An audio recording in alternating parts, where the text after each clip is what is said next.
إن الحمد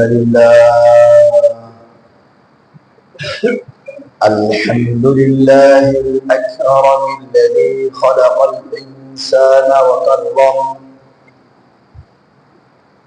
وعلمه من البيان ما لم يعلم فسبحان الذي لا يحصى امتنانه باللسان ولا بالقلم ونشهد أن لا إله إلا الله وحده لا شريك له ولا ولد له ولا والد له ولا زوجة له ولا طفل له ولا مثال له ولا مكاظم له ولا مقابل له ولا مساوي له ولا مضارب له ولا مقابل له ونشهد أن سيدنا وسندنا وطبيبنا وطبيب أرواحنا ومولانا محمدا عبده ورسوله صلى الله عليه وعلى آله وأصحابه وبارك وسلم تسليما كثيرا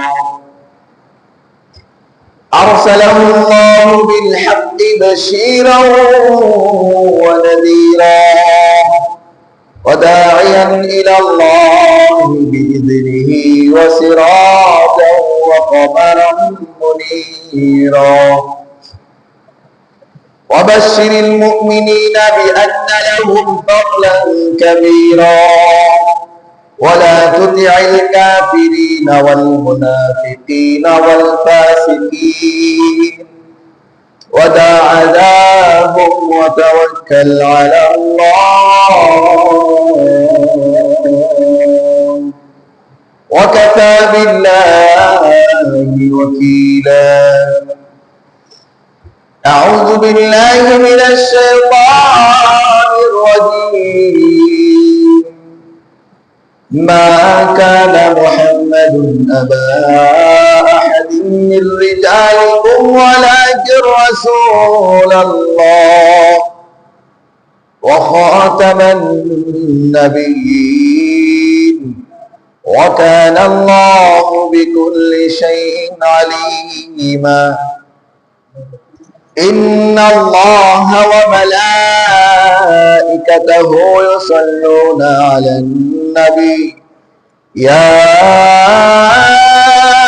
أيها الذين آمنوا صلوا عليه وسلموا تسليما اللهم صل على محمد وعلى آل محمد كما صليت على إبراهيم وعلى آل إبراهيم إنك حميد مجيد اللهم بارك على محمد وعلى آل محمد كما باركت على إبراهيم وعلى آل إبراهيم إنك حميد مجيد بلغ العلا بكماله حسنت جميع خصاله صلوا عليه وآله بلغ العلا بكماله حسنت جميع خصاله صلوا عليه وآله سبحانك لا علم لنا إلا ما علمتنا إنك أنت العليم الحكيم اللهم إني أعوذ بك من شر لساني ومن شر فهمي ومن شر السمع শুকরিয়া মহান রব্বুল ইজ্জতের দরবারে যে রব্বুল আলামিন আমাকে আপনাকে এমন একটা দিনে আল্লাহ তাআলা এমন একটা সময় এমন একটা জায়গায় আসার তৌফিক ইনায়াত করেছেন যে জায়গায় সবার আসার যে সময়টাই সবার আসার এবং বসার সময় সুযোগ হয় না। এজন্য রব্বে কারিমের দরবারে মালিক আমাকে আপনাকে দয়া করে মায়া করে মসজিদ ঘরে এনে বসার তৌফিক দান করেছেন। এজন্য অন্তরের স্থল থেকে মুহাব্বতের সহিত মায়ের সহিত একবার কালিমাতুশ শুকর আদায় করে বলি আলহামদুলিল্লাহ। এমন একটা সময় যে সময়ের কথা রব্বুল আলামিন কোরআনের কারিমের ভিতরে বলছেন। আজকের দিনটা এমন একটা দিন আল্লাহ তাআলা কোরআনের ভিতরে আশহুরুম মালুমাত বলে একটা দিক নির্দেশনা দিয়েছে। অর্থাৎ একটা বছর ঘূর্ণায়ন হয় 12টা মাসের পরিমাণে। একটা মাস 30 দিনে যায়, 29 দিনে যায় আরবি মাস অনুযায়ী।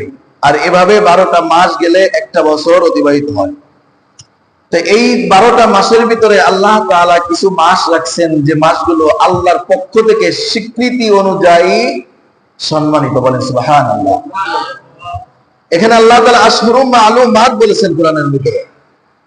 এর দ্বারা হাদিসের ভিতরে আসছে, কিন্তু এখানে ব্যাখ্যা নাই, কোরআনে স্পষ্ট নাই আশহুরুম মালুমাত কোনগুলা, সম্মানিত মাস কোনটা। হাদিস দ্বারা বোঝা যায় আল্লাহ রাসূল বলেন আশহুরুম মালুমাত দ্বারা 4টা মাস উদ্দেশ্য। কয়টা মাস?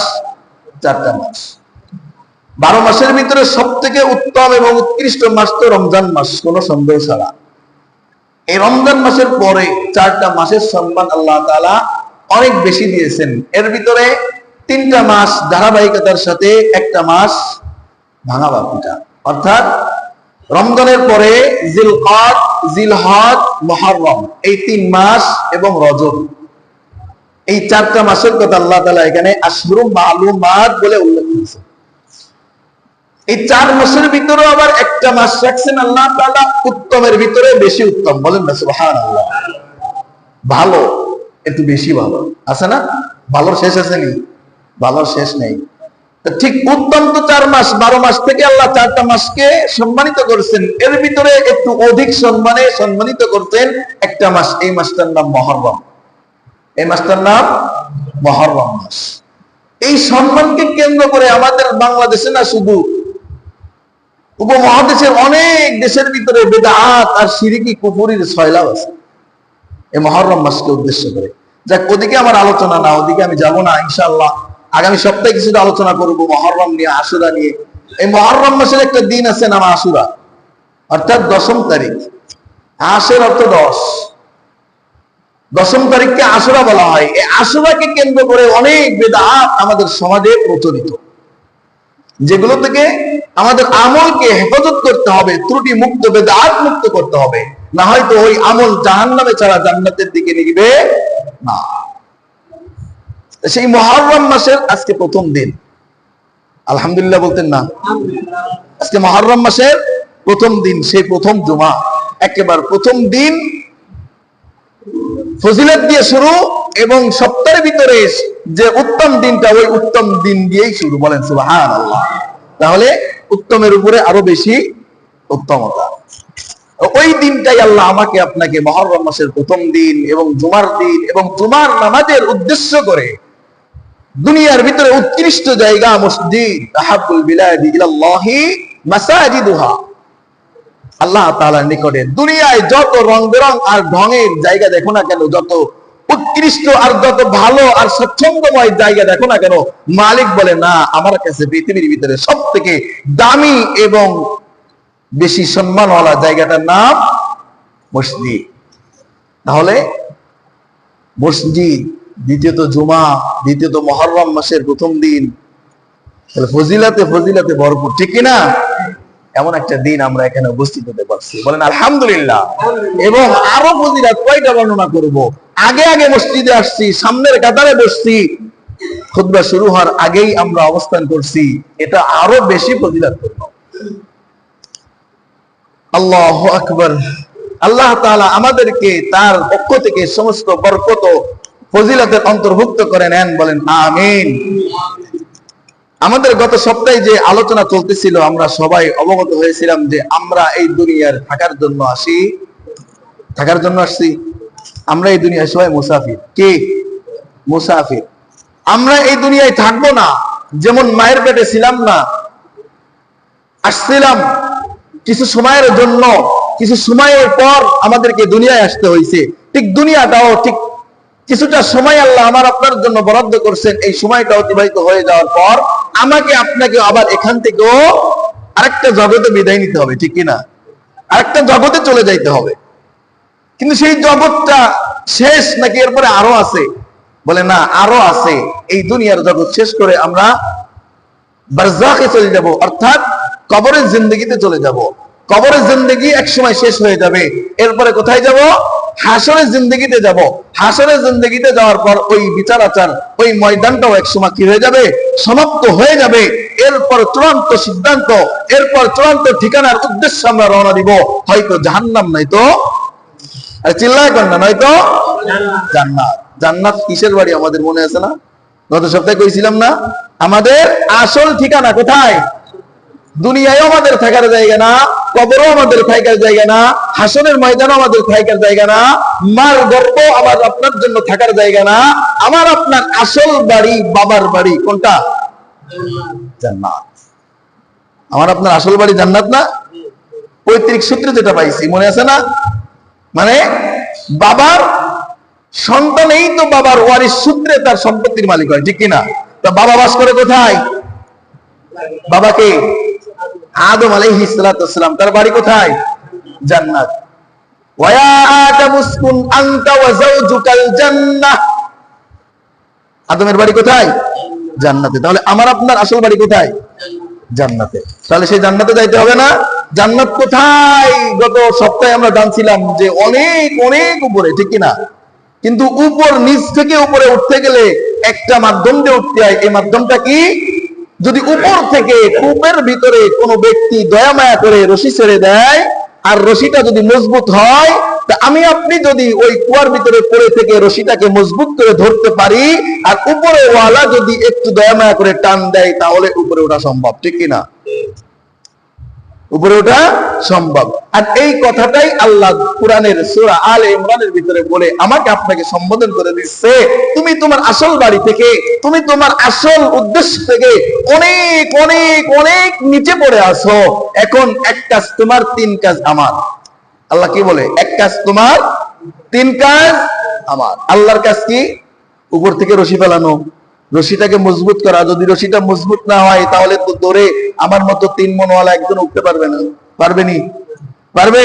তাহলে আমার মতো 2-3 মনওয়ালা একজন উঠতে গেলে যে পরিমাণে রশিটা মজবুতি করার দরকার, ওই পরিমাণ মজবুত রশি ফেলতে হবে, ঠিক কিনা? এবং শুধু ফেললেই হবে না, আমাকে মজবুতির সাথে ওই রশিটাকে পাকড়াও করতে হবে, ঠিক কিনা? ওই রশিটাকে যদি মজবুতির সাথে পাকড়াও না করতে পারি, উপরওয়ালা যদি টানও দেয়, আমি তো নিচে থেকেই যাব, ঠিক কিনা?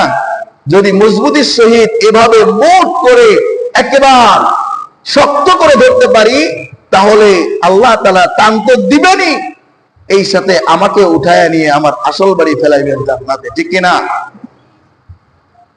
এই কথাগুলো বলছিলাম গত সপ্তাহে। কিন্তু ওই রশিটা কি রশি? যেহেতু আমাদের নিচ থেকে উপরে উঠতে হবে, আমাদের অস্থায়ী জিন্দেগি থেকে স্থায়ী জিন্দেগি, অস্থায়ী বাড়ি থেকে স্থায়ী বাড়ির দিকে রওনা করতে হবে, সেহেতু কাজ আমাদের কয়টা? আরে বলেন না, কথা বলেন। কাজ আমাদের কয়টা? উস্তাদের সঙ্গে ছাত্ররা কথা বললে সাই দিলে উস্তাদের ভিতর থেকে কথা, বরকতপূর্ণ রহমতওয়ালা কথা বের করে দেন কে? আর যদি অন্য মনস্ক থাকে শ্রোতারা, বক্তার মুখ থেকে একটা দামি কথাও বের হয় না। এজন্য কথা বলবেন, বললে 2টা ফায়দা। রহমতওয়ালা কথা আল্লাহর পক্ষ থেকে বের হবে, আর আপনার অন্তরে জায়গা করে নিবে কথাটা। যদি বসে ঘুমান, যদি অন্য মনস্ক থাকেন, তাহলে সময়টা তো এই নসিহত থেকে কোনো উপকার পাওয়ার সম্ভাবনা আমার আপনার নাই। তাহলে মালিকের পক্ষ থেকে একটা রশি ফেলানো মালিকের কাজ, রশিটাকে মজবুত করা কার কাজ? আল্লাহর কাজ। রশিটা ধরে টান দেওয়া কার কাজ? আল্লাহর কাজ। আমার আপনার কাজ একটা দোস্ত, আমার আপনার কাজ রশিটা মালিক ফেলছে কিনা, যদি ফেলে এই রশিটাকে মজবুতির সহিত পাকড়াও করা। বাকি 3 কাজ আমার মালিকের নিজের দায়িত্বে, অর্থাৎ যে কাজের দায়িত্ব মালিক নিছে এই কাজ সম্পর্কে আমাদের ব্যাখ্যা বিশ্লেষণের কোনো প্রয়োজন নাই। কিন্তু যে রশিটা ফেলাইছে দোস্ত, এই রশিটাকে মজবুতির সাথে পাকড়াও করা, ধরে রাখা আমার আপনার কাজ। আমরা আজকে এই রশিটাকে চিনবো এবং রশিটাকে জান প্রাণ দিয়ে পাকড়াও করবো, ঠিক কিনা? এই রশিটাকে পাকড়াও করতে হবে। গত সপ্তাহে রশিটার নাম বলে দিছিলাম, মনে আসেনি? আল্লাহ তাআলা রশি ফেলেছেন, আল্লাহ তাআলা রশিটাকে এমন মজবুতি করেছেন কিয়ামত পর্যন্ত এই রশিটাকে দুর্বল কেউ করতে পারবে না। এবং রশিটা টান দেওয়ারও ওয়াদা করছেন কে? আল্লাহ। শুধু বলছেন বান্দা তুমি রশিটাকে পাকড়াও করে একটু মজবুতির সহিত ধরো। এই রশিটার নাম কি বলেন তো? আল কোরআন। এই রশিটার নাম কি? আল্লাহ তাআলা সূরা আলে ইমরানের 103 নম্বর আয়াতে বলতেছে, ওয়াতাসিমু বিহাবলিল্লাহি জামিয়া। আমি আল্লাহ আমার পক্ষ থেকে একটা রশি তোর জন্য বান্দা ছেড়ে দিয়েছি। তুমি অনেক অনেক নিচে পড়ে আছো, রশিটাকে পাকড়াও করে ধরো। আমি আল্লাহ দয়া করে মায়া করে তোমাকে টান দিব, এক টানে তোমার অস্থায়ী বাড়ি থেকে আমি আল্লাহ স্থায়ী বাড়ি জান্নাতে পাঠিয়ে দিব। এখন রশিটা তো ধরতে হবে, ঠিক কিনা? এই যে একটা রশি মনে করেন, এই রশিটা ধরতে গেলে যদি আমি 2 আঙ্গুল দিয়ে ধরি টাইট হইতো, মজবুত হইতো? 3 আঙ্গুলে ধরি, 4 আঙ্গুলে ধরি, হয়তো না। আল্লাহ 5টা আঙ্গুল দিয়ে এটা বুঝাইছে যে কোনো কিছু মজবুতির সহিত ধরতে গেলে 5টা আঙ্গুলের সহযোগিতা দরকার আছে। আছে কিনা? 5টা আঙ্গুল দিয়ে মজবুত করে ধরা যায়, 4টা আঙ্গুল দিয়ে পরিমাণ মজবুতি হয় না। 3টা আঙ্গুলি তো প্রশ্নই আসে না, আর বাকি 2টার কথা বাদই দিলাম। এই জন্য এই 5টা আঙ্গুল দিয়েই মজবুতির সহিত ধরতে হবে আল্লাহর এই রশিকে। এই 5টা আঙ্গুল কি কি আমরা আগে মুখস্থ করবো। এই 5টা আঙ্গুলের কথা আগে মুখস্থ করবো। বলেন আমার সাথে। 1 নম্বরে ঈমান, বলেন ঈমান। 2 নম্বরে আমল, 3 নম্বরে আখলাক, 4 নম্বরে মুআমালা, 5 নম্বরে মুআশারা। এই 5টার বাইরে কোরআন নাই। এই 5টার বাইরে ভালো করে বুঝেন। কোরআন নাজিল হয়েছে মানব বিধানের জন্য, মানব জীবনের জন্য, ঠিক না?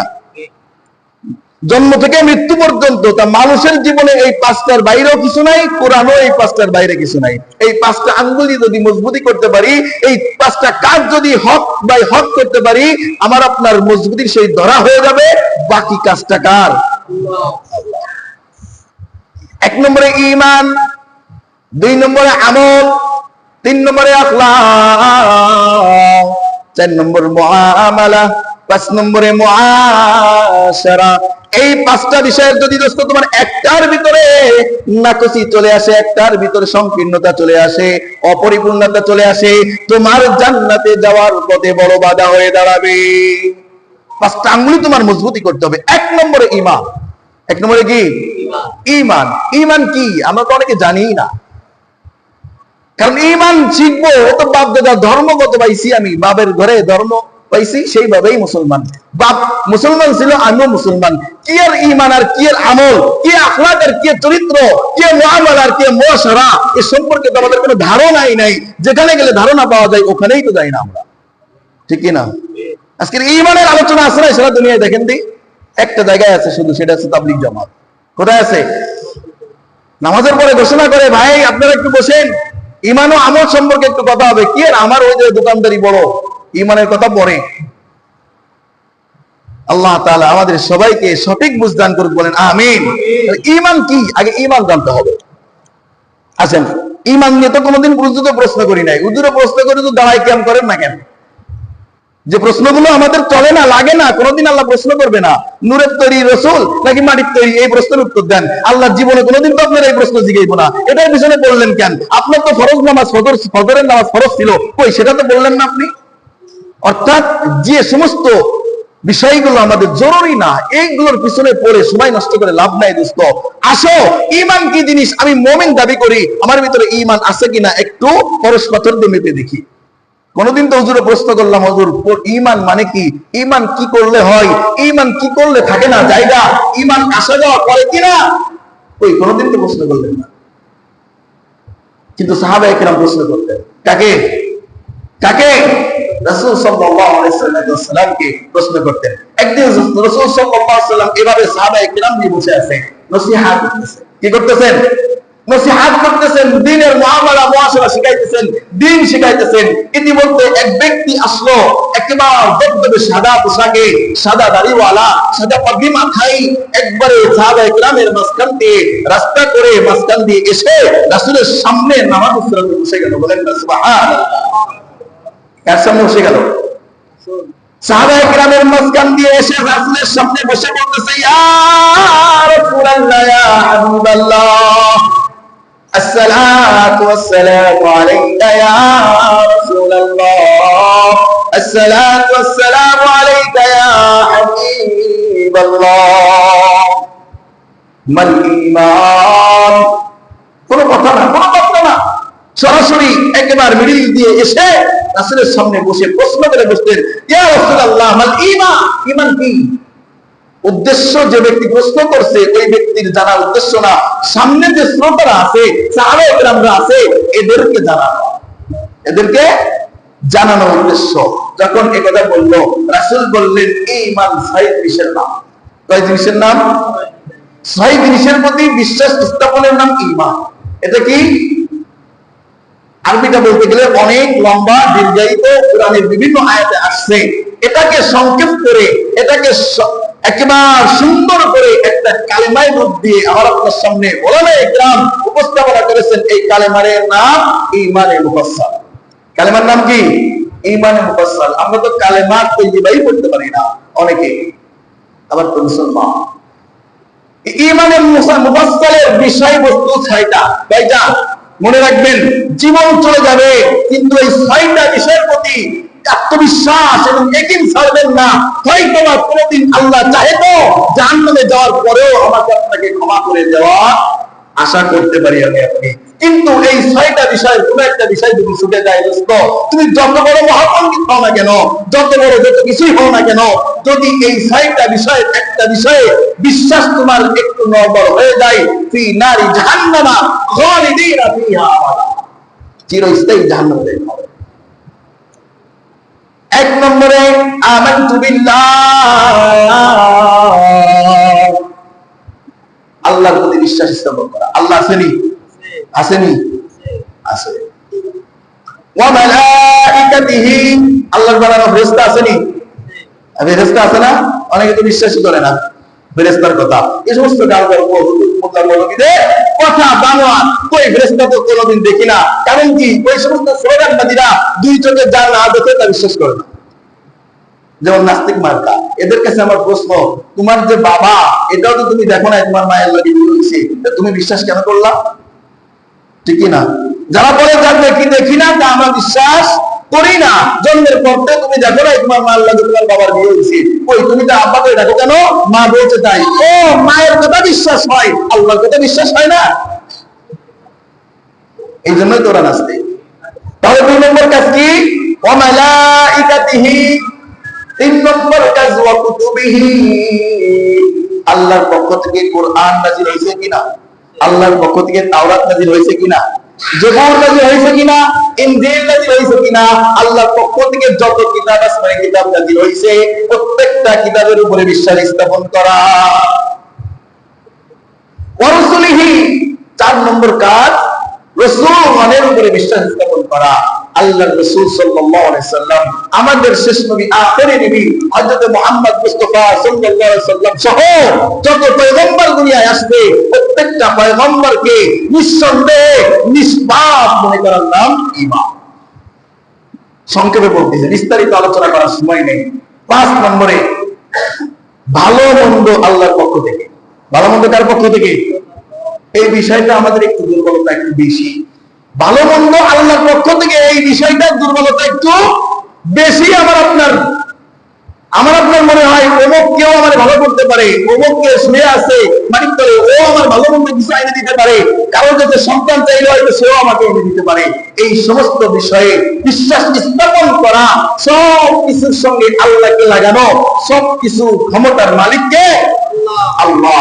এখানে যদি ত্রুটি লেগে যায়, তোমার আমার ঈমান শেষ। তোমার আমার এখানে ছোট্ট একটা গল্প শোনাই দেখেন। ওই যে সমস্ত বিশ্বাস আমরা স্থাপন করি, এই যে দাঁড়ায় আছে হয়তো এদিকেও কিছু করতে পারে, আমার ভাগ্যের ভিতরে কিছু পরিবর্তন আনতে পারে। একটা গল্প আমার উস্তাদের মুখ থেকে আমি শুনতাম, প্রায় বলে থাকি, এক ব্যক্তি দুই বন্ধু, একজন হিন্দু একজন মুসলমান, দুই বন্ধু যাইতেছে এক জায়গায়, দুই বন্ধুর মুখোমুখি দেখা, দুই বন্ধুর হাতেই দুইটা পাত্র যেন কি আছে। হিন্দু বন্ধু মুসলমান বন্ধুর প্রশ্ন করে, কিরে দোস্ত তোমার হাতে কি? আমার হাতেরটা পরে কই, তোর হাতেরটা কি বল? বলে আমার হাতেরটা ভোগ। ভোগ মানে ওই আমার ওই যে প্রভু আছে না, ওই প্রভুরে মাঝে মাঝে খাইতে দিতে হয়, প্রভুরে নেওয়ার দেওয়ার জন্য ওদের ভাষায় ওরা বলে ভোগ। ও তোমার প্রভুরে খাইতে দিচ্ছ? তোর হাতে কি? বলে আমার হাতে সিন্নি। কিসের সিন্নি? আমার ওটা ওই যে শুয়ে আছে না, ওইটারও মাঝে মাঝে খাইতে দিতে হয়, এই জন্য ওকে খাওয়াইতে নিয়ে যাচ্ছি। তুই আর আমি সেম সেম বরাবর। কিভাবে? তোরটা পড়া আর আমারটা খাড়া, এটুকানি পার্থক্য, আর কোনো পার্থক্য নাই। তোরটা খাড়া, আমারটা পড়া, মানে তোরটা নড়াচড়া করতে পারে না মাটির তলে, আমারটাও তো খাড়ায় আছে, নড়াচড়া করতে পারে না, আমারটা উপরে এতটা তলে, এতটুকুই পার্থক্য। প্রশ্ন যদি এই কথা, এই বিশ্বাস তোমার আমার ভিতরে এসে যায় যে ওই পড়াওয়ালা আর ওই খানেওয়ালা কিছু করতে পারে, তাহলে তোমার আমার ঈমান নাই, লিখে নাও, তোমার আমার ঈমান নাই। ওই খানেওয়ালাটা সত্যি কেমন জানেন? এক মুসাফির ব্যক্তি এক জায়গায় বের হয়েছে সফরের উদ্দেশ্যে, শক্তি বুঝাইতেছি, শক্তি, ওই যে দাঁড়ায় আছে না, দুধ তোলা সামনে দেয়, অন্য ধর্মাবলম্বীরা দেয়। আর দুঃখের বিষয়, আমার মুসলমান নামদারি মুসলমানও দুধ কলা নিয়ে ওই খালাওয়ালার কালিমা আর দুর্গামার পায়ের কাছে রেখে আসে। দুর্গামার কালিমার ক্ষমতা বুঝাইতেছি। আমার এক উস্তাদ বলতো, এক মুসাফির সফরে বের হয়েছে, সফরে বের হইতে হইতে হইতে হইতে যেখানে যাবে ওখানে যাওয়ার আগে রাত্রি হয়ে গেছে। এখন রাত্রি এত ভয়ঙ্কর যে এই রাতের ভিতরে পথ চলাটা কষ্টকর। এখন কি করবে? একটু বিশ্রামের প্রয়োজন আছে, সে কই যাবে, কার বাসায় থাকবে, কি খাবে, খাওয়ার বড় টেনশন না, টেনশন রাত্রিটা যাপন করা। এবার সে বিভিন্ন বাসায় যাইতেছে আর বলতেছে, ভাইজান আমি মুসাফির মানুষ, আমি অমুক জায়গা থেকে আসছি, অমুক জায়গায় যাইবো, আমার একটু থাকার ব্যবস্থা করে দেন। কেউ থাকতে দিচ্ছে না। চোর চোর চোর মনে করতেছে, চোর বদমাইশ মনে করতেছে যে রাত্রে কোনো অঘটন না ঘটায় আবার চলে যায়, ভদ্র শেষে চোর বাড়ি ঢুকতে পারে, এই কথা চিন্তা করে তাকে কেউ জায়গায় দিতেছে না। এই যখন দেখছে তখন এক হিন্দু ব্যক্তির একটু মায়া হইল, মায়া হয়েছে। মায়া হওয়ার পর ওই মুসাফির ব্যক্তিকে ডাকতে বলতেছে, ভাইজান শুনেন, আপনার জন্য আমি একটা সহযোগিতা করতে পারি। বলে কি সহযোগিতা? বলে আমি আপনাকে আশ্রয় দিতে পারি, কিন্তু আমি যে আশ্রয় দিব, আমার ঘর তো একটা। ঘর কয়টা? ভালো করে বুঝেন, শক্তি বোঝেন, ওর শক্তি আর মালিকের শক্তি। আমার ঘর তো একটা, তা এক ঘরে তো আমি আমার বিবি নিয়ে থাকি, এই ঘরে তো আপনাকে থাকতে দেওয়া যায় না। তাহলে কি করবেন? তাহলে বলে আমার আরেকটা ঘর আছে, যে ঘরে আমার প্রভুরা থাকে, এই ঘরের সামনে একটু ফাঁকা জায়গা আছে, আপনি যদি চান তাহলে এই প্রভুর সামনে আপনাকে বিছানা করে দিতে পারি। তবে একটা বিষয় সাবধান, কি? আমার প্রভুর সাথে যেন বেয়াদবি হয় না, আমার প্রভুর সাথে যেন, মানে মণ্ডপ ঘর যেখানে মূর্তি খাড়া করা আছে, এই মূর্তির সামনে তো জায়গা থাকে না, ফাঁকা জায়গা, বলে এই জায়গার ভিতরে আপনাকে আশ্রয় দিতে পারি, কিন্তু সাবধান আমার প্রভুর সাথে যেন বেয়াদবি হয় না, তাহলে কিন্তু বিপদ আছে। বলে আচ্ছা ঠিক আছে, এখন তো বিপদে। মুসাফির ব্যক্তি কি বিপদে না? এখন তো তার কথা মেনে নিতেই হবে। আচ্ছা ভাইজান, কোন বেয়াদবি হবে না, আমাকে একটু আশ্রয় দেন। রাত্রিবেলায় যখন ওই বেধর্মী ব্যক্তি তার স্ত্রী নিয়ে ঘরের দরজা দিয়ে ঘুমাইছে, এই ব্যক্তি মুসাফির ব্যক্তি মুসলমান, সে ওই মূর্তির সামনে শুয়ে আছে। এখন তো ঘুম আসতেছে না, বিভিন্ন টেনশনে, এখন খালি উপরের দিকে তাকায়। যখন উপরের দিকে তাকায় তখন দেখে যে ওই যে দাঁড়িয়ে আছে, এত বড় একটা জিব্বা মেলায়া ও তাকায় আছে ওর দিকে। এখন তো তাকায় থাকে, তখন ওর ভিতরে একটু ই ডাকছে, শয়তানি ডাকছে। এই কয় কি, আলাই তুই আমার উপরে দাঁড়ায় আছো, তুই আমার উপরে শুয়ে আছো, আমি তো নিচে শুয়ে আছি, তোর থেকে তো আমার ক্ষমতা বেশি, তোর তো কিছুই করার ক্ষমতা নাই, তোর গায়ে মাসি বললে তো ক্ষমতা নাই খেদানোর, কিন্তু আমি তো নড়াচড়া করতে পারি, আমাকে তো আল্লাহ জান দিছে, আত্মা দিছে, রূহ দিছে, তোর ভিতরে তো কিছুই নাই, তোর থেকে তো আমি ক্ষমতাবান, তুই এত বড় একটা হয়ে আমার সামনে দাঁড়ায় আছিস, আমি শুয়ে আছি, এটা তো হয় না। এখন কি করছে, বাম পাটা আর গায়ে পাটা উঠে বসে শুয়ে আছে। মুসাফির ব্যক্তি মণ্ডপের সামনে শুয়ে বাম পাটা মূর্তির ঘাড়ে উঠাই দিছে। গালে উঠা যাওয়ার পর এখন শয়তানের তো শয়তানি করতেই হবে, শয়তান তো আর বসে নেই, আসেনি। শয়তান যায় ওই হিন্দু ব্যক্তির কানে কানে যায় বলে, আহমদ তুই আমার ঘরে কাকে শুইতে দিছ? কে কি হয়েছে? এ তো আমার লোকে বেয়াদবি করে, আমি না তোর প্রভু। কি বেয়াদবি করে? আমার ঘাড়ে করে ঠ্যাং উঠে দেশে আছে, তোর বা ঠ্যাং উঠে দিছে। ওই ব্যক্তি ঘুমের থেকে উঠে দৌড়ে আসছে, এসে দরজা খুলে এসে বলে, ভাইজান আপনি এত বিপদে পড়ছেন, আপনাকে একটু আশ্রয় দিলাম, বললাম যে আমার প্রভুর সাথে বেয়াদবি করবেন না, কিন্তু আপনি তো সেই বেয়াদবি করলেন। বলে ভাই কি করছি? বলে আমার প্রভুর গায়ে ঠ্যাং উঠাইছেন। তা ভাই ভুল হয়ে গেছে, আরো যেতাম না। আপনার প্রায় আবার শুয়েছে সরকার, এবার আবার ব্যক্তি আবার ঘুমাইছে, ঘুমানোর পরে আবার স্বপ্ন দেখতেছে, কিরে তোর ওই মুসাফির তো আবার আমার ঘরের উপরে ঠ্যাং উঠাইছে। ওই ব্যক্তির আর ভালো লাগে না, ওই তাকায় থেকে ওর দিকে, আমার দিকে তাকায় আছে, আমার ভালো লাগতেছে না, আবার ঠ্যাং উঠাইতেছে গালের পরে। আবার যে ঠ্যাং উঠাইতেছে, শয়তান আবার গেছে ওর ঘুমের ভিতরে, যায় বলতেছে, কিরে তোর ওই মুসাফির ব্যক্তি তো আবার আমার ঘরে ঠ্যাং উঠাইছে, খবরদার এবার যদি ওখান থেকে বের না করস, তাহলে তোর বংশ কিন্তু নির্বংশ করে দিব। কে কইতাছে? শয়তান। কারে? ওই যে হিন্দু ব্যক্তিকে, ওই ব্যক্তিকে বলতেছে তোর বংশ কিন্তু নির্বংশ করে দিব, তোর সবারই কিন্তু ধ্বংস করে দিব, ব্যস্ত এই ব্যক্তিকে এখান থেকে বের কর। আবার ঘুম ভেঙে এসে ওই ব্যক্তি দৌড়ায় আসছে মণ্ডপের সামনে, এসে ওই মুসাফির ব্যক্তিকে আবার ধমকাইতেছে, কিরে ভাই তোমাকে না একটু আগে বলে দিলাম তুমি আমার প্রভুর সঙ্গে বেয়াদবি করবে না, তুমি আবার বেয়াদবি করছো, যাও তোমাকে আর আমি আশ্রয় দিব না। এভাবে যখন ওই ব্যক্তি রাগারাগি করে, তখন ওই ব্যক্তি হাতে পায়ে ধরে একটু দেখতেছে যে না এখান থেকে বেরোয় গেলে তো আর আমার থাকার জায়গা নাই, দয়া মায়া করে থাকতে দিছে, আর করা যাইতো না।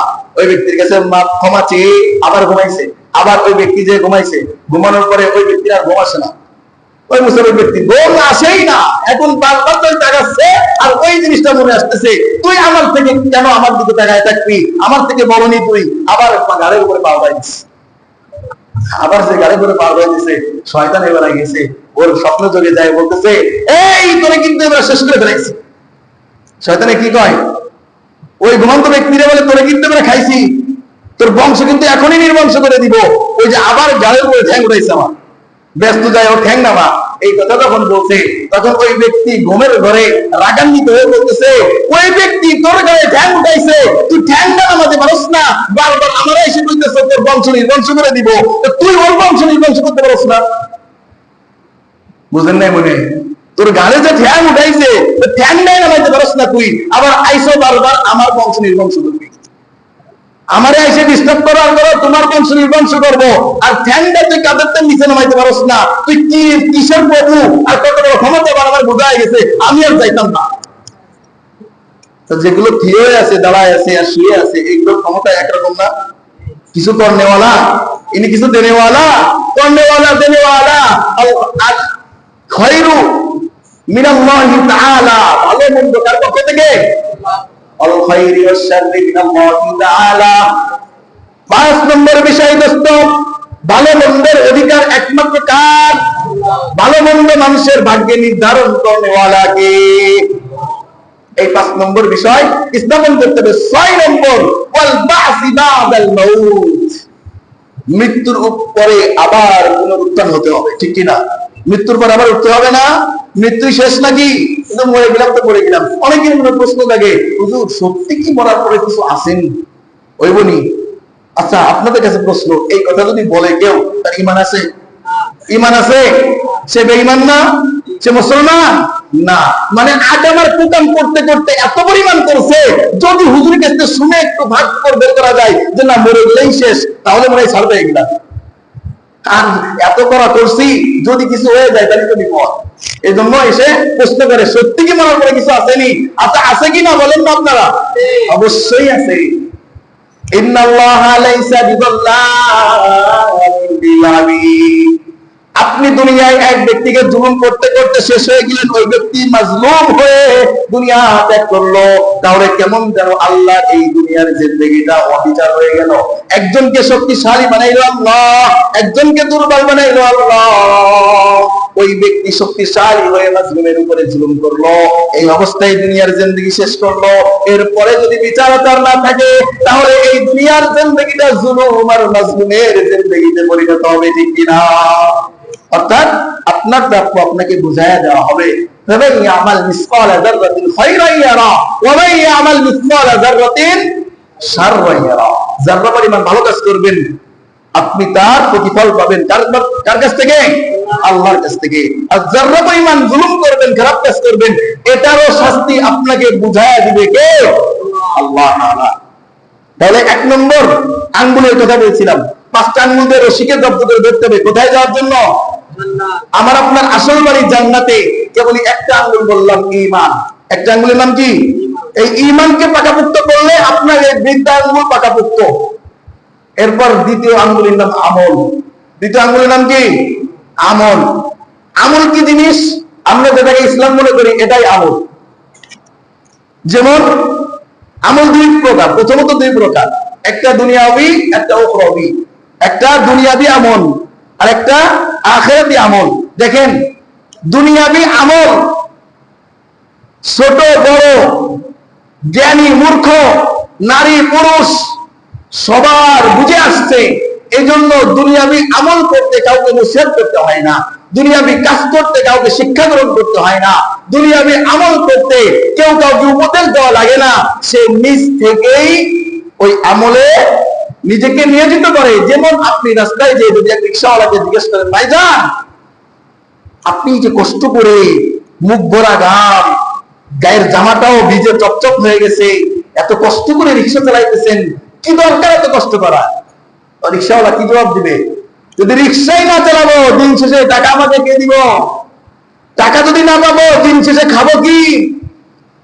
আর খাইতেই যদি না পারবো, তাহলে বাঁচবো কিভাবে? ঠিক কিনা? এই প্রশ্ন বলবে না? এ কথা বলবে কিনা? তাহলে একজন রিক্সাওয়ালাকে শিখাই দিতে হয় নাই, দুনিয়ায় এই কাজ করতে হলে, বাঁচতে হলে তোমাকে এই কাজ করতে হবে, খোরাক জোগাইতে হলে তোমার আমল করতে হবে, টাকা পাইতে হলে তোমাকে পরিশ্রম করতে হবে, শ্রম না দিলে তুমি পারিশ্রমিক পাবা না। এই কথা ছোট বড়, ছেলে মেয়ে, নারী পুরুষ, শিক্ষক ছাত্র আর শিক্ষিত মূর্খ কাউকেই শিখাই দিতে হয় না। শুধু আমাদের দুর্বলতা আমলে উখরাবি আখিরাতের আমল নিয়ে একজন ব্যক্তিকে যদি প্রশ্ন করা হয়, আপনি আখিরাত সম্পর্কে এত গাফেল কেন? কারণ এই ব্যক্তি আখিরাত সম্পর্কে অবগত নয়, এই জন্যই এই ব্যক্তি আখিরাতের আমল সম্পর্কে এতটা সিরিয়াসলি না। যদি আমরা জানতাম আখিরাত কি জিনিস, যদি আমাদের বুঝে আসতো আখিরাত কতটা প্রয়োজন, কতটা ভয়ঙ্কর আর কতটা ভীতির সম্মুখীন আমাদের হতে হবে, তাহলে আসিয়া রাদিয়াল্লাহু তাআলা, আসিয়া আলাইহিস সালামের মতো ঈমান হইত। আপনি দুনিয়ার আমল করার জন্য সংসার ছেড়ে, বিবির ছেলেমেয়ের আদর ছেড়ে রাস্তায় নামতে পারেন, প্রবাসে যাইতে পারেন। প্রবাসে যারা যায় এমন কোন কষ্ট নাই, এমন কোন রিস্ক নাই, দোস্ত এমন কষ্ট করে না প্রবাসীরা, ঠিক কিনা? দেখছেন না কি জন্য বাবার মায়া ত্যাগ করলো, স্ত্রীর মায়া ত্যাগ করলো, সন্তানের মায়া ত্যাগ করে এই প্রবাসে যে টাকা কামাইয়া বাবা সন্তান স্ত্রী পুত্রের মুখে হাসি ফুটানোর জন্য, ঠিক কিনা? দুনিয়ার বুঝ তার বুঝে আসছে, আখিরাতের বুঝ বুঝে আসে নাই। যদি আখিরাতের বুঝ বুঝে আসতো, আসিয়া রাদিয়াল্লাহু তাআলা আনহুর মতো শান শৌকত ওয়ালা সিংহাসন ত্যাগ করতো, ঠিক কিনা? যখন আসিয়া আলাইহিস সালাতু ওয়াস সালাম ঈমান আনছে, ফিরআউন শুনতে পারছে যে আসিয়া নাকি আমাকে খোদা মানে না। আসিয়াকে ডাকা হলো, আসিয়া তুমি বলে আমাকে খোদা মানে না? বলে হ্যাঁ, আপনাকে তো মানি না। তাহলে খোদাকে? বলে রব্বি মূসা ওয়া হারুন। আরে খোদা তো মূসা আর হারুনের রব, ঠিক কিনা? মূসা আর হারুনের যে রব, আমারও সে রব, এই আল্লাহ। কে? তা আপনাকে স্বামী মানি কিন্তু রব মানি না। বলে কস কি? ঘরের বিভিন্ন যে মানে রব না মানে মানুষে কি মানবো, ঠিক কিনা? বলে বিবির কাছেই যদি দাম না পাই, তো মসজিদে যায় ক্ষমতা দেখা লাগবে।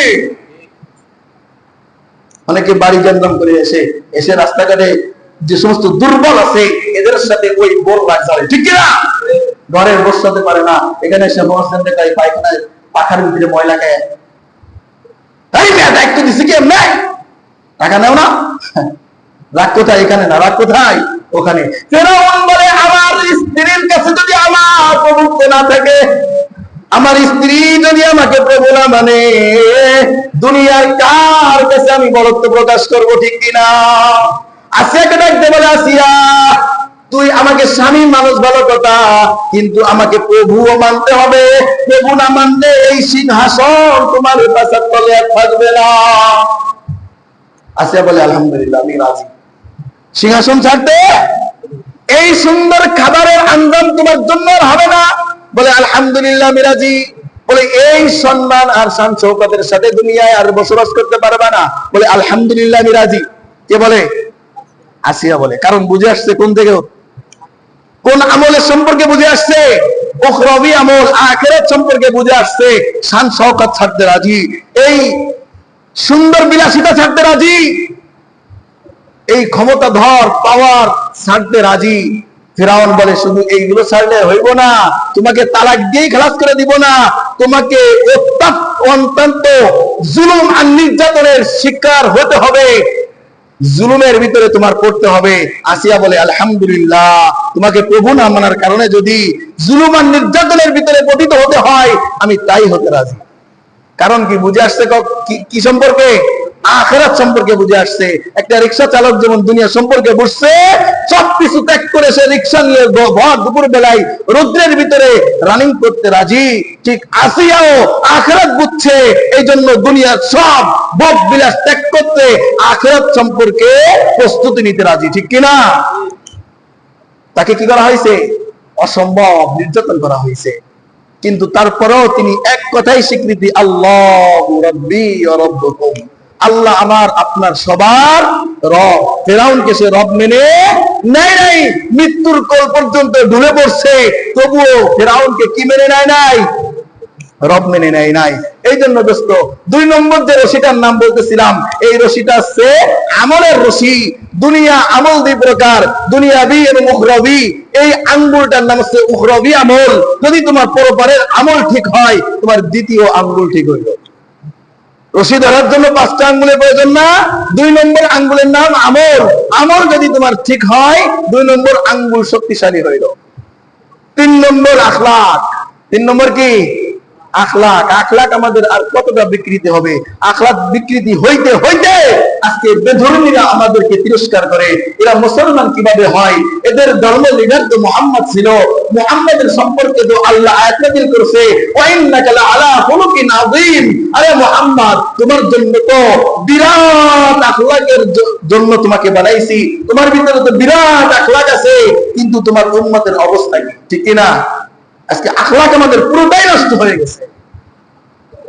4 নম্বর মুআমালা। ব্যাখ্যা আছে অনেক, ব্যাখ্যা দেওয়ার সময় নেই, টাইম সংক্ষেপ। 4 নম্বরে মুআমালা।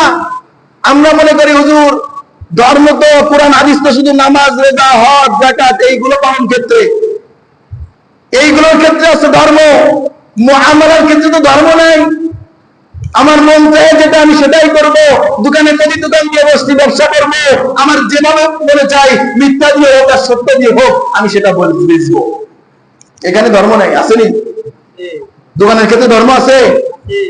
আমার একটা পার্সেল দোকান আছে, আমি চাইনা মাল কিনে এনে লাগাই দিলাম ইন্দোনেশিয়া, জাপান, চায়না।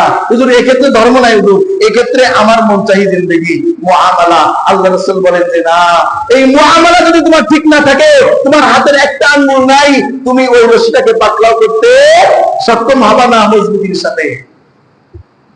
5 নম্বর মুআশারা, ব্যবহার। আজকে ব্যবহার মানুষের কত খারাপ, একটু ক্ষমতা পাইলেই প্রজাদের উপর এইভাবে ক্ষমতা প্রয়োগ করতে থাকে, একটু চেয়ার পাইলেই প্রজাদের উপরে এমন ভাবে জুলুম আর নির্যাতন করতে থাকে যে এই ক্ষমতাটা চিরস্থায়ী, ঠিক কিনা? ক্ষমতা কি চিরস্থায়ী? দেখছেন না সময়ের আবর্তনে পরিবর্তনে কি হইতেছে? ক্ষমতার চেয়ার পরিবর্তন হচ্ছে না, দেখতেছেন না? হ্যাঁ, এই জন্য এই ব্যবহার বিধি আমার আপনার কি করতে হবে? উত্তম বানাইতে হবে।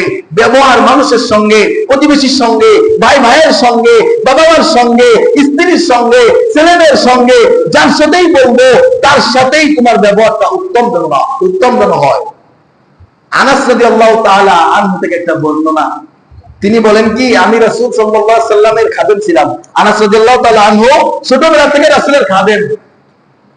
তিনি রাসূলের সাল্লাল্লাহু আলাইহি সাল্লামের 30 বছর খেদমত করছিলেন। খেদমত করার পর 30 বছর পরে